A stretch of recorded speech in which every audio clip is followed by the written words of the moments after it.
Kemunculan Lulu Tobing dalam layar kaca sinetron atau berpose untuk sebuah majalah nampaknya semakin berkurang saja.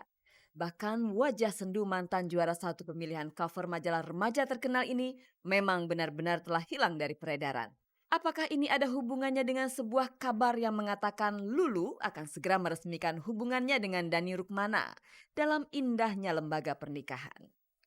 Selentingan kabar semacam itu sudah lama berseliweran di berbagai tayangan infotainment maupun media.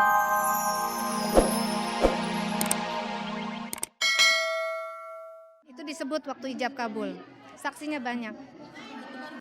Perkara hutang itu akhirnya tumpang tindih dengan urusan mahar perkawinan Farhad dengan Ani Muryadi. Farhad sendiri menuturkan bahwa sebelum menikah siri dengan Ani, keduanya pernah menikah secara mut'ah. Menurut Farhad ada kemungkinan Ani bersedia dikawininya supaya hutangnya terhapus. Wah, saya nggak, itu tanda kutip buat saya ya. Tapi kalau saya perhatikan, ya bisa jadi begitu mungkin ya. Nah, sekarang lu punya utang sama Farhad, ya kan? Awalnya, ya bilang aja iya gitu. Pernah mut'ah, kamu mengajak mut'ah untuk tidur segala macam ya kan? Pernah, ya benar sudah. Saya adanya pernikahan betulan dan ada foto-fotonya. Kalau Anda mau lihat fotonya boleh. Kalau foto. Tidak ada. Dia pernah kawin muta dengan orang lain. Kalau dia mau, saya kasih tahu namanya. Tanya sama Farhad, sama siapa. Jelas terlihat ada ketidaksamaan persepsi antara Farhad dan Ani dalam perkara hutang piutang ini. Supaya Farhad bisa hidup tenang kembali bersama Nia dan Yati dan supaya Ani Muryadi kembali meneruskan hidupnya dengan tenang pula. Saya tidak mau benci sama orang. Saya tidak mau putus silaturahmi. Saya cuma mau kita menikah baik-baik. Kita bercerai harus baik-baik. Ya kalau dia selama ini nongol terus muncul, itu kan sebenarnya menyudutkan saya.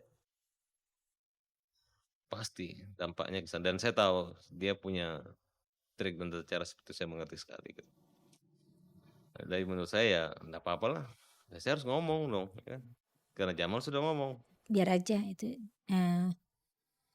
yang menyelesaikan kan suami saya ataupun orang-orang kantornya. Saya nggak mau tahu.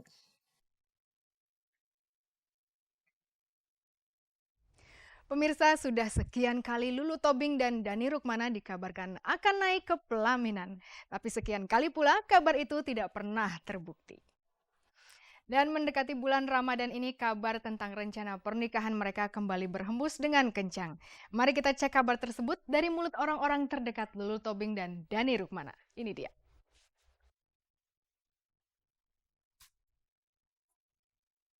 Pemunculan Lulu Tobing dalam layar kaca sinetron atau berpose untuk sebuah majalah nampaknya semakin berkurang saja. Bahkan wajah sendu mantan juara satu pemilihan cover majalah remaja terkenal ini memang benar-benar telah hilang dari peredaran. Apakah ini ada hubungannya dengan sebuah kabar yang mengatakan Lulu akan segera meresmikan hubungannya dengan Dani Rukmana dalam indahnya lembaga pernikahan? Selentingan kabar semacam itu sudah lama berseliweran di berbagai tayangan infotainment maupun media hiburan lainnya. Ketika beberapa kali Ghospot berusaha mengkonfirmasikan kabar itu kepada Lulu, berkali-kali pula Lulu enggan untuk menjawab. Sebuah kabar lain pun menyusul. Lulu dan Dani berencana untuk menikah sebelum bulan puasa. Ghospot kemudian berusaha menelusuri kebenaran kabar itu kepada Eno Sigit, sepupu Dani Rukmana. Saya rasa enggak ya, saya belum dengar sampai sekarang Mbak. Sementara puasa kan tinggal 2 minggu lagi. Dia dekat sama sepupu saya mungkin iya gitu ya. Tapi kalau umpamanya lebih jauh ya orang-orang ya saya dengar dari buat teman bahwa mereka mau nikah gitu. Itu saya malah belum tahu gitu sampai sejauh itu. Sepengetahuan Eno, Dani dan Lulu memang berpacaran. Lantas apakah mereka sudah resmi bertunangan? Saya rasa belum ya. Kalau umpamanya dia tunangan atau itu kan pasti saya beritahu gitu. Kalau begitu apakah Eno beserta keluarga besar Cendana sudah diperkenalkan secara resmi dengan Lulu dan keluarganya? Seperti yang biasa dilakukan kedua belah pihak keluarga besar sebelum sang calon mempelai mengikat janji setia dalam pernikahan. Ya sama lah ya sama keluarga lain. Ya pasti ya perkenalan antara dua belah pihak keluarga ya kalau umpamanya ini. Tapi sejauh ini saya sama sekali nggak tahu Mendingan tanya sama orang yang bersangkutan deh. Kalau tentang Lulu pernah hadir ke acara pengajian yang rutin digelar di rumah keluarga besar Cendana, apakah Eno tahu? Karena kabarnya Lulu telah memeluk agama Islam yang diyakini Dani. Dan apakah Eno pernah bertemu Lulu di tempat pengajian itu? Kalau sama saya sih nggak pernah ya dia ikut barengan ngaji gitu. Rika Kalabaut, istri Ari Sigit, mungkin saja pernah bertemu dengan Lulu ketika Rika sedang belajar mengaji di sana. Tiap Kamis ada pengajian gitu nggak pernah ada Mbak Lulu gitu-gitu nggak ada. Kalau tentang rencana pernikahan Lulu dan Dani sebelum bulan puasa, apakah Rika juga sudah mengetahuinya? Karena selama ini nggak ada kabar apa-apa ya, nggak ada gosip mau kawin mau apa nggak ada. Kendati Eno dan Rika mengaku tidak mengetahui kabar pernikahan itu, setidaknya ada titik terang yang berasal dari Rima Melati. Beberapa waktu lalu kepada Gospot, Rima mengatakan bahwa ia memang mendengar rencana pernikahan Lulu dan Dani dari Ramli, sang perancang busana kondang yang rupanya mendesain busana pengantin Lulu. Dia juga sedikit merahasiakan, tetapi paling tidak dia akan bikin Lulu menjadi perempuan yang paling cantik hari itu.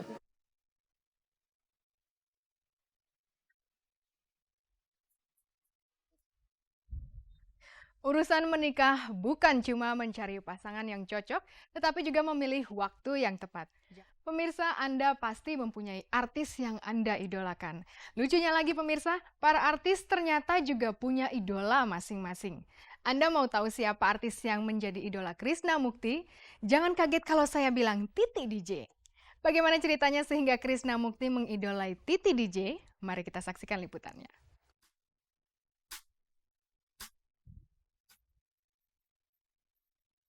Jika rasa kagum yang Anda tujukan pada seseorang telah menguasai diri Anda, pasti apapun akan Anda lakukan untuk mengetahui lebih jauh sosok yang Anda kagumi itu. Kekaguman Krishna Mukti kepada salah seorang diva pop Indonesia, Titi DJ, ternyata diekspresikan Krishna dengan mengkoleksi semua album rekaman Titi. Dari pertama kali Titi meluncurkan album hingga saat ini. Tapi Anda tentu penasaran apa sih cerita di balik kekaguman dan keterpesonaan pemain sinetron ini pada Titi DJ. Saya suka sama dia dulu gara-gara dia itu adalah temennya, kakaknya temen SD saya gitu. Zaman dulu itu kan tahun 81 ya, adiknya Titi namanya Novelita, itu sekelas sama saya di SD gitu. Nah, anak-anak tuh satu sekolahan suka pada ngeributin gitu, wah kakaknya Novelita tuh kan artis gitu. Cuman dulu Titi tuh baru mulai juga sih gitu. Cuman namanya zaman dulu ya, orang baru tampil di TV aja tuh langsung dibilang artis gitu. Dan itu nyebar ke seluruh sekolahan. Kita rame-rame datengin ke sekolahannya Titi DJ di SMP 73. Begitu ngelihat Titi, itu semuanya terus terang terpana loh ngeliat dia. Maksudnya kok beda banget ya sama Novelita gitu.